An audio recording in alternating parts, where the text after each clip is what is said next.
De retour, chers amis, dans votre émission Live Summer, toujours sur Média, évidemment. Seconde partie dédiée à notre interview du jour, comme chaque émission, évidemment, en compagnie de RecTech en studio, dans les studios. Hyper content de vous recevoir. Et la première question, comme d'habitude, qui est posée à tous les invités dans ce studio, comment ça va ?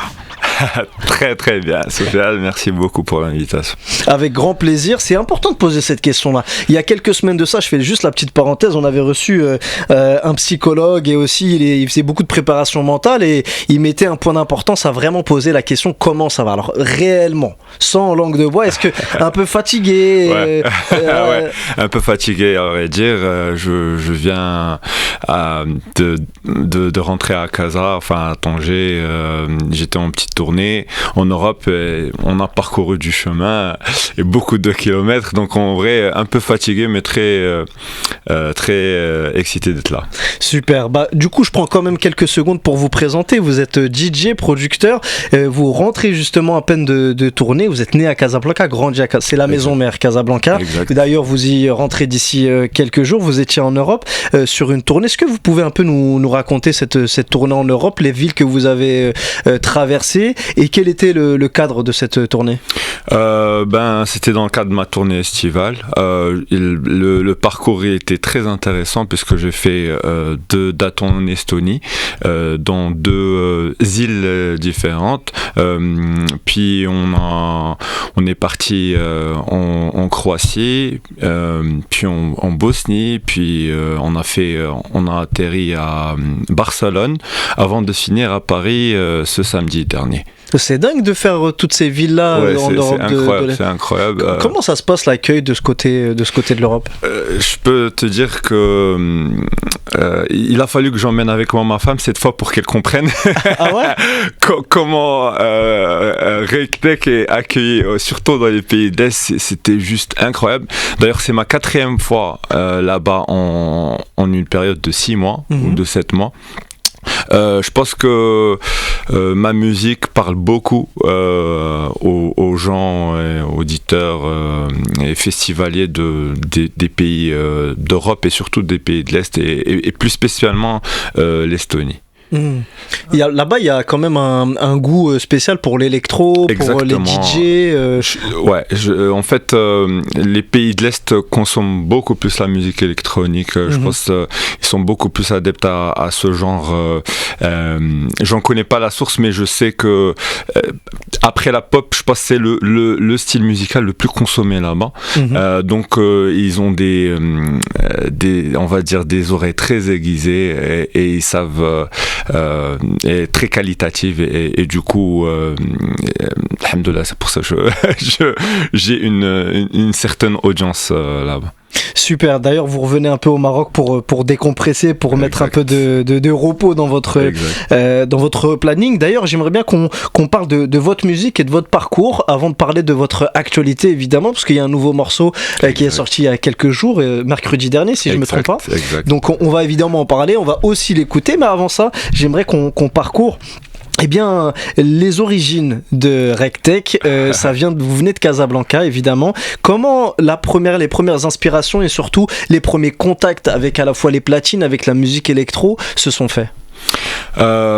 C'est très récent en réalité. Au début, j'avais commencé en tant que compositeur de musique de publicité. J'ai travaillé pour la télévision, toute la musique qui tourne autour de ça. Et ce n'est qu'après que je découvre le milieu de la musique électronique, le mixage, etc. Donc je peux dire que c'est pas par pur hasard. J'ai été initié par des amis, on va dire, et j'ai commencé à prendre goût petit à petit. Moi qui, on va dire, dénigrais ce style au début. C'est vrai ? Ouais, parce que je trouvais que les DJ étaient très prétentieux. Ils poussaient juste des boutons, etc. Alors que c'est tout un art, c'est extrêmement. Il faut être vraiment très habile. Il faut être comme je dis, un profiler pour comprendre ta crowd, pour savoir quoi jouer, parce que tu ne joues pas que ta musique, tu te permets de jouer de la musique d'autres compositeurs, d'autres producteurs. et tu ne peux pas jouer la même chose tout le temps. Donc, par exemple, juste pour prendre un exemple et pour imager ce que vous dites, est-ce que quand vous étiez en Estonie, en Croatie, est-ce qu'il y avait des morceaux que vous aviez préparés justement pour ces dates-là? Effectivement. Quand je joue à Berlin, c'est pas comme je joue à Paris ou je joue en Estonie, mais ce qui est sûr, c'est que je garde toujours ma patte et ma touche, c'est-à-dire je joue mes tracks, je joue des tracks africains, marocains, et je pense que c'est ce qu'ils cherchent aussi. C'est-à-dire je ne peux pas jouer leur musique chez eux. C'est-à-dire ils cherchent de la diversité, ils cherchent des DJ qui jouent qui ont leur propre identité, et je suis très fier d'aller là-bas et de jouer avec mon tarbouche marocain et ma musique marocaine et africaine. Ça je m'en lasse pas, et à chaque fois que j'ai l'occasion de les introduire dans mon set, je le fais avec fierté.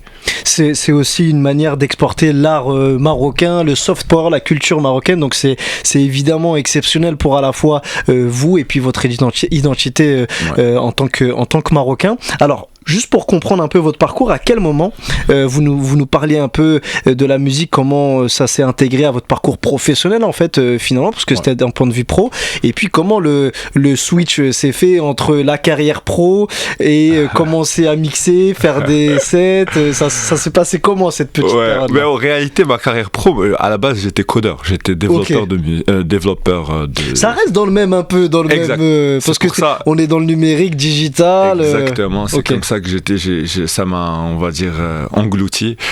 C'était comme ça, j'avais l'habitude de collaborer avec des artistes, on va dire new media, arts, etc., visuels, etc. J'ai eu l'occasion de bosser vraiment avec des artistes incroyables. Si je peux en citer, Zineb, Lines, Arcifer, etc. On a fait des installations interactives avec la musique. On a fait des mappings, c'est-à-dire des projections sur bâtiments, etc. Et du coup, j'ai pu ramener avec moi mon background de codeur, etc.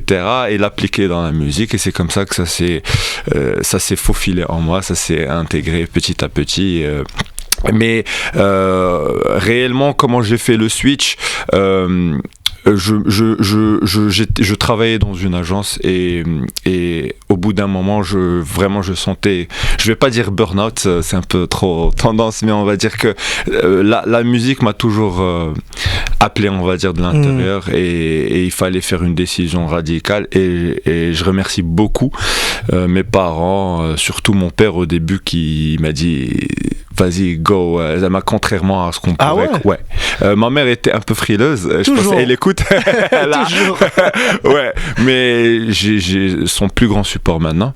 Mais mon père, je me rappelle très bien, le jour où je lui ai annoncé, je m'attendais à une gifle, mais c'était pas du tout le cas.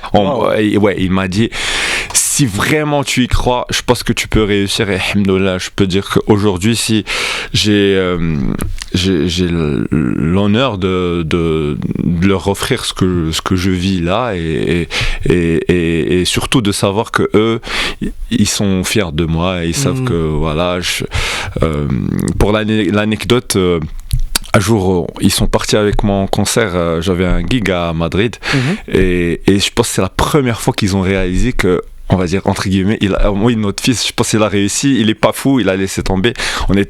J'attendais mon passage, et à Madrid, les gens venaient, ils me disaient c'est toi Rectech, est-ce qu'on peut prendre une photo, on est venu d'une autre ville et tout, et eux ils étaient à côté, et je voyais dans leurs yeux que il y avait la fierté. Ouais, je me suis dit c'est magnifique, je pense que voilà, là ils ont compris. C'est top, c'est surtout cool à entendre. Et en plus de ça, il y a eu plusieurs DJ qui sont passés ici au micro, notamment il y a eu Omari, il y a eu DJ Ahmida, et les deux, comme vous, nous ont parlé de l'aspect un peu frileux de leur maman. Pareil, leur maman, elles n'étaient pas partantes pour la carrière, mais c'est top de se sentir soutenu en fait, parce que c'est rarement, on va dire, le cas, par exemple avec votre papa. Moi j'ai encore une question qui concerne peut-être pas vos débuts, mais peut-être quelle est la date, la première vraie date que vous avez faite, le premier set qui vous a dit ok, je suis dans le truc, je suis dans le monde, je suis un DJ quoi. La vérité, j'en ai beaucoup. Il y a pas mal de promoteurs qui vont être fâchés si je les cite pas. Mais... On va dire la première, la plus significative. La plus significative. Je vais en citer deux. Je pense une à Casablanca, c'était celle de Casa Enfa, où il y a eu vraiment un engouement énorme. C'était une très grande scène. Il y a eu, je peux te dire, des milliers de fans qui étaient là. Mais celle que je n'oublierai jamais, je pense que c'est elle qui m'a vraiment, on va dire, mis dans la map en Europe. C'est ma première date dans un festival qui s'appelle Hedgehog Festival en Estonie, à Tallinn, à la capitale. J'en parle et j'ai tellement envie de vous montrer les vidéos parce que ça parle plus que des mots. C'était énorme, ça déchirait, et une fois que j'ai commencé à poster les vidéos je pense que ça a fait un engouement vraiment énorme, et ça m'a permis d'être booké un peu plus en Europe. Est-ce que la musique électro a un petit peu plus de fans, on va dire? Est-ce qu'elle devient de plus en plus à la mode? Moi, c'est une impression que j'ai à l'extérieur, on va dire, d'un point de vue consommateur, et puis un peu à l'extérieur de ce monde-là de DJ, d'électro, etc. Mais j'ai comme l'impression qu'il y a de plus en plus de personnes qui aiment écouter, ou qui aiment à la fois diversifier leur écoute. Il y a des gens qui vont écouter plus de l'urbain, mais qui peuvent aussi écouter de la musique électro, grâce à des jeunes DJ qui réussissent à casser les frontières entre les rythmes, entre les styles musicaux. Est-ce que c'est le cas?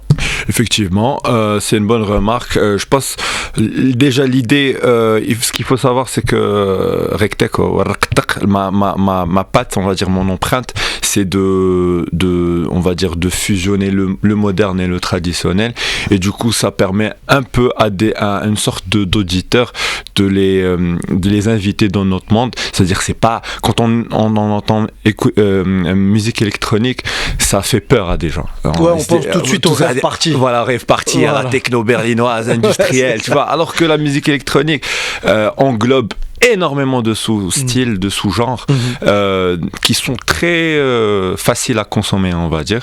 Et ça, c'était mon premier défi. Je voulais que ma musique soit quand même écoutable par tout le monde, et du coup ça fusionne des instruments vraiment organiques et une musique un peu plus avec des esthétiques et des sonorités modernes et électroniques. Donc oui, je pense que les Marocains sont de plus en plus attentifs, on va dire, à ce style. Et d'ailleurs, est-ce que, si je me trompe, dites-le moi, mais on vous a donné le surnom de sorcier, qui utilise des morceaux vraiment venus d'ailleurs et qui réussit à les mixer pour donner un style, on va dire, qui de sortie de nulle part en fait. Exact, ça a été on va dire, le premier qui m'a dit, c'était un artiste qui s'appelle Ezak, et je produisais ses tracks, et c'est lui qui me disait et depuis, je pense, ça a été repris par des journaux, etc. Mais effectivement, et même le look, je pense, fait que j'ai l'impression d'être un magicien, un sorcier. Ça, c'est intéressant, et puis ça doit être aussi gratifiant de voir que, eh bien, la musique, sa musique, elle est écoutée à la fois ici au Maroc, et puis à l'échelle internationale, comme vous avez donné l'exemple à Madrid, où des personnes qui venaient de loin, qui prenaient des photos avec vous.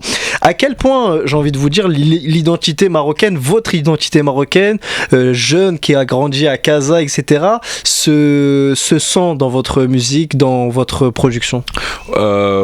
C'était une évidence déjà que ma musique ait des éléments et des sonorités locales, parce que c'est mon identité, j'en suis fier, et je pense que ça vient instinctivement, on n'y pense même pas.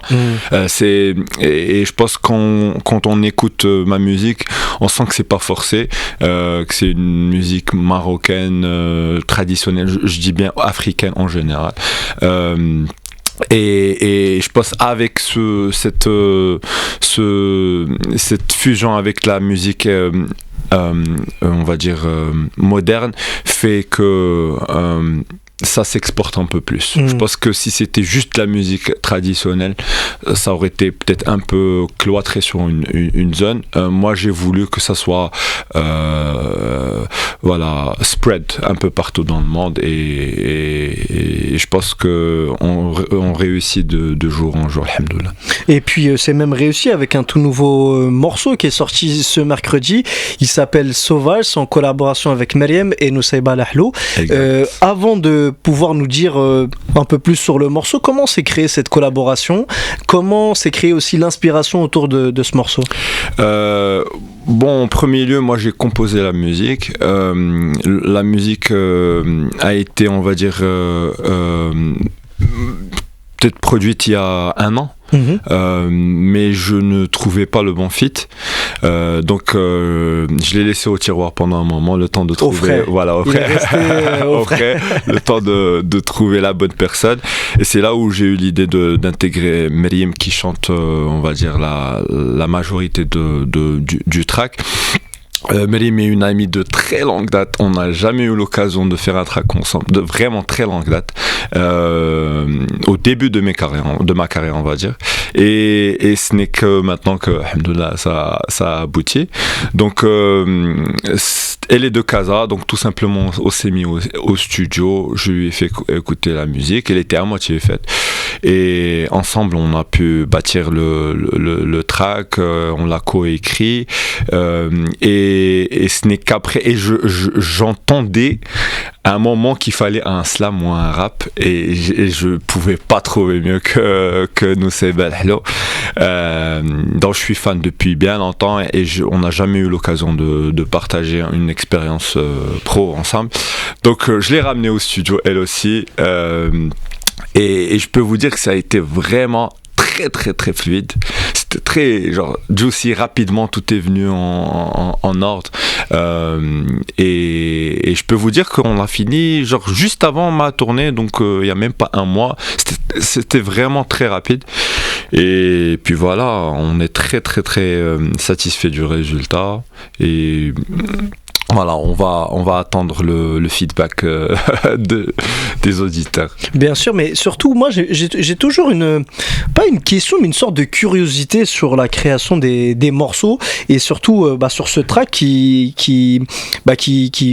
vous rassemble en fait tous les trois, avec Meriem et Nusayba. Comment c'est fait? Vous nous dites que ça s'est fait de manière très très très rapide, en fait, très fluide dans les studios. Mais moi, j'aime bien essayer de comprendre comment ça marche en fait en studio. Est-ce que forcément vous avez produit le titre, vous avez composé? Est-ce que c'est vous qui donnez peut-être pas les directives, parce que c'est un mot un peu fort, mais un peu le sens dans lequel vous voulez aller? Est-ce que Nusayba et Meriem apportent aussi forcément leur touche, parce qu'elles sont sur le track, mais est-ce que d'un aspect artistique, est-ce qu'elles ajoutent quelque chose à la création du morceau? Bien sûr, peut-être on en parlera tout à l'heure, mais c'est la thématique de la chanson. Bien sûr qu'ils ont un input énorme sur la chanson. C'est vrai que chaque chanson a son empreinte, sa direction, son histoire, on va dire.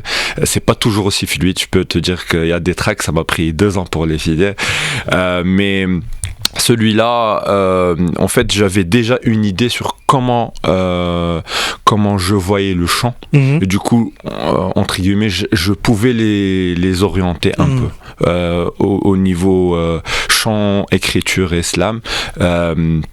Généralement c'est pas le cas, mais comme c'était en français et j'avais vraiment l'idée en tête, mais une fois au studio, tu sais, il y a plein d'altérations, il y a plein de modifications, c'est ça la musique, c'est ce qui est incroyable, tu pars sur une direction et tu finis sur une autre.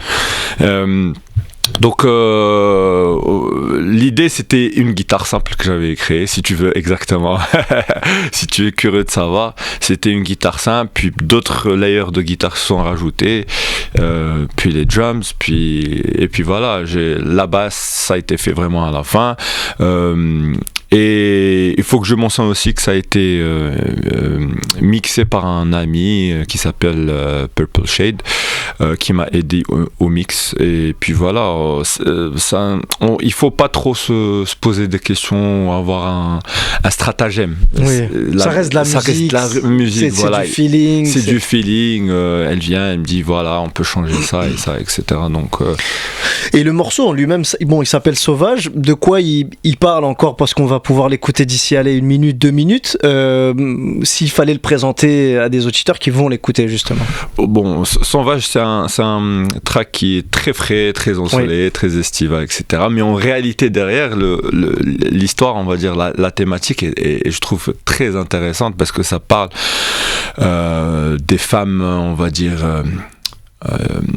des femmes instinctives, des femmes qui ne veulent pas se soumettre à des codes sociétaux très, on va dire, libérales, très libres d'esprit. Des femmes qui ne veulent pas, ou peut-être pas que des femmes, l'homme avec un grand H, qui ne veulent pas suivre un avenir tracé.